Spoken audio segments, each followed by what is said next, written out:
Siddipet assembly constituency history and detailed analysis. Total number of voters ఎంతమంది ఉన్నారు? 2,18,770 మంది BC ఓటర్లు అక్కడ ఉన్నారు. మొత్తం ఓటర్లు ఉంటే అందులో బీసీ ఓటర్లు 64.14%. అంటే 2,18,770 ఓట్లలో 1,40,319 మంది ఓటర్లు ఓన్లీ బీసీ. ఇక్కడ ఓసీ ఓటర్లు ఎంతమంది ఉన్నారు అంటే 35,509. 35,509లో వెలమ ఓటర్లు ఎంతమంది ఉన్నారు? హరీష్ రావు గెలిచిండుగా ఇప్పుడు. వెలమ ఓటర్లు ఎంతమంది ఉన్నారు చెప్పురు సిద్దిపేటలో? 800 లేరు. 800 కడపలేదు వాళ్ళది. 800 కడపలేని ఆయనేమో ఈడ అసెంబ్లీకి పోతా ఉంటాడు సిద్దిపేట నుంచి. లక్షలున్న బీసీలేమో ఓట్లు వేసుకుంటూ ఓ పోలింగ్ స్టేషన్లకు పోతా. 1,40,000 ఉంటే అసెంబ్లీ ఎలక్షన్స్ 15 సార్లు అయినాయి. బీసీలు 3 సార్లు గెలిచిరు. అక్కడి నుంచి ఓసీలు 12 సార్లు. బీసీ ఎమ్మెల్యే మదన్ మోహన్ మున్నూరు కాపాయన. తొలి తెలంగాణ ఉద్యమ నాయకుడు మదన్ మోహన్.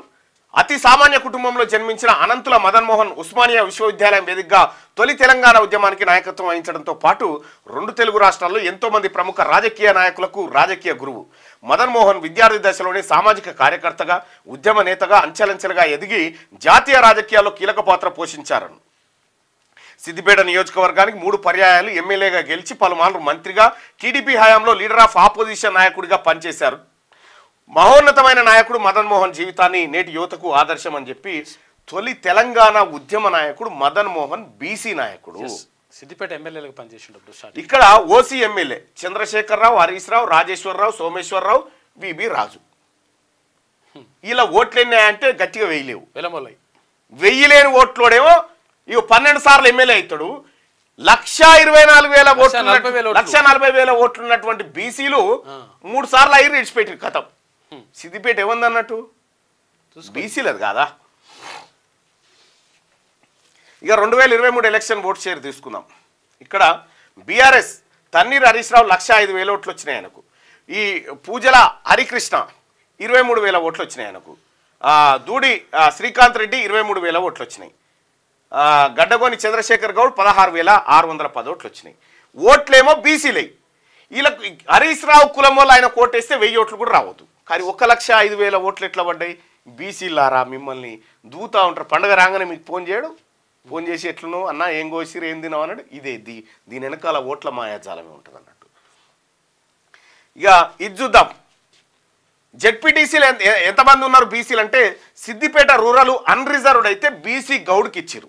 అన్రిజర్వ్డ్ అయితే సిద్దిపేట అర్బన్ అన్రిజర్వ్డ్ రెడ్డికి, చిన్నకోడూరు అన్రిజర్వ్డ్ బ్రాహ్మణ్కు, నంగనూరు అన్రిజర్వ్డ్ రెడ్డికి, నారాయణరావు పేటలో ఓసీ రెడ్డికి ఇచ్చింది. ఇక్కడ 3 రెడ్లు 1 బ్రాహ్మణు.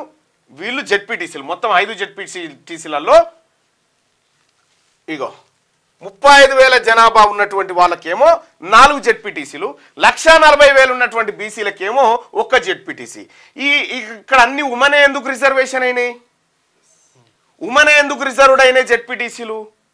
మొగ నాయకత్వం బయటకు వస్తే ఎమ్మెల్యే స్థాయి క్యాండిడేట్ అవుతాడని హరీష్ రావు గారు ఉపాయంతో ఏం చేస్తారంటే ఇవన్నీ మహిళా నాయకత్వాన్ని మహిళలే ఉంటారు. చూడు ఇంత తెలివి కల్లోడు. అన్ని ఓపెనే.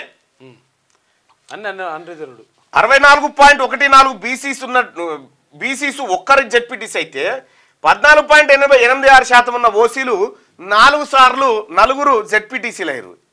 ఇక మనం బీసీల మీద తలక 2 కాళ్ళ సందుగాల పెట్టుకొని ఏడవాలి మనమంతా. ఇది సిద్దిపేట ముఖ చిత్రం.